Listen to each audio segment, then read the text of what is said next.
The night smelled of antiseptic and fear, the kind that seeps into walls when people are too tired to pray but too scared to sleep. Fluorescent lights hummed above the hospital ward as a man with a gun stormed through the corridor, his boots echoing like thunder, his rage louder than the alarms that never had time to scream. Nurses froze, doctors dropped to their knees, and hope itself seemed to step back into the shadows.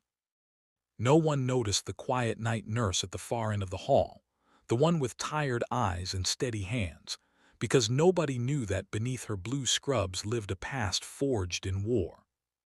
Before we go deeper into this story, if you believe in kindness, second chances, and the quiet heroes among us, take a moment to like this video, comment your thoughts, share it with someone who needs hope, and subscribe to the channel so we can keep telling stories that matter. She had chosen the night shift because it was easier to breathe when the world slowed down. Fewer questions, fewer faces that recognized the scars she carried inside. To everyone in the hospital, she was just another nurse doing her rounds, pushing medication carts, checking vitals, offering soft smiles to patients who clung to life in the dark hours. She never talked about her past.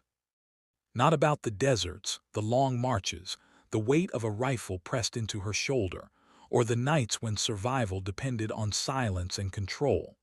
That life felt far away now, replaced by beeping monitors and whispered prayers. She believed she had left the battlefield for good. The gunman shattered that belief in seconds. Panic rolled through the ward like a wave. Doctors dropped behind stretchers. Patients cried out, some too weak to move, others frozen by shock. The man's hands shook, his weapon swinging wildly, his face twisted by grief and anger that had clearly been growing for a long time. He was not just threatening lives. He was bleeding pain into the room. The nurse watched it all from the corner of her vision, her body reacting before her mind could catch up. Her breathing slowed, her posture shifted, and the years she thought she had buried rose to the surface. She felt the familiar burn of adrenaline, the cold clarity that once kept her alive. But this time she was unarmed, wearing scrubs instead of combat gear, standing in a place meant to heal, not fight.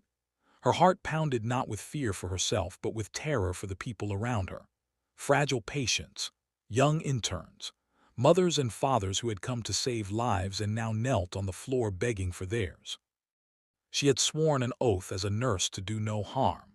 Yet every instinct she had trained as an army ranger screamed that doing nothing would be the greatest harm of all. She moved without drawing attention, her steps measured, her face calm, blending into the chaos as if she belonged to it. The gunman shouted orders, his voice cracking, his weapon trained on the helpless. In his eyes, she saw something she had seen before on distant battlefields, a man who felt unseen, unheard, and already lost. She remembered the training that taught her not just how to fight, but how to read a moment, how to wait for the smallest opening. The corridor felt impossibly narrow, the air thick with fear, but her mind stayed sharp, focused, disciplined. As she edged closer, memories collided inside her. The day she enlisted to escape a broken home, the nights she carried wounded soldiers under fire, the promise she made to herself after leaving the military that she would spend the rest of her life saving instead of taking. She had become a nurse because she believed compassion could be stronger than violence. Now, compassion and courage had to become the same thing. When the moment came, it was not dramatic in the way movies show. It was fast, controlled, and terrifyingly quiet. One calculated movement, one chance. Years of training compressed into a heartbeat. The gunman never understood how the nurse closed the distance, how his weapon was no longer aimed at anyone, how he ended up disarmed and restrained on the cold hospital floor. To the people watching, it felt unreal, like fear had blinked and missed something important. Security rushed in, then police, then questions came flooding like aftershocks. Who was she? How did she do that? Why did she stay so calm? She answered simply, her voice steady, her eyes tired. She said she was just doing her job, but as word spread through the hospital, the truth followed. The quiet night nurse had once been an army ranger, trained to walk into danger so others could walk away. She had never told anyone because she wanted to be known for who she was now, not who she used to be. In the days that followed, the ward returned to its routines, but something had changed. Doctors looked at her with new respect. Patients smiled at her with deeper gratitude.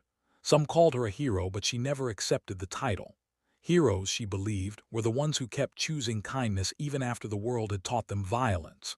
She continued her night shifts, checking on patients, adjusting blankets, offering reassurance in the quiet hours. The past did not define her, but it had prepared her. What stayed with her most was not the fear or even the moment of action, but the realization that all parts of her life mattered.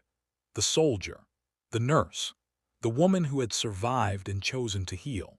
That night reminded everyone in that hospital that strength does not always announce itself, and the people who save us may look just like everyone else. If this story touched your heart, if it reminded you that courage and kindness can live in the same soul, please take a moment now to like the video, share it with someone who needs hope, and subscribe to the channel so these stories can reach more hearts. And before this story ends, we have one special request. Please comment below and tell us what this story made you feel, or share a moment when an ordinary person did something extraordinary for you. The hospital lights still hum at night, and somewhere down that corridor, a nurse still walks quietly between rooms, carrying not just medicine, but a lifetime of strength she never needed recognition for. And maybe that is what makes her story unforgettable.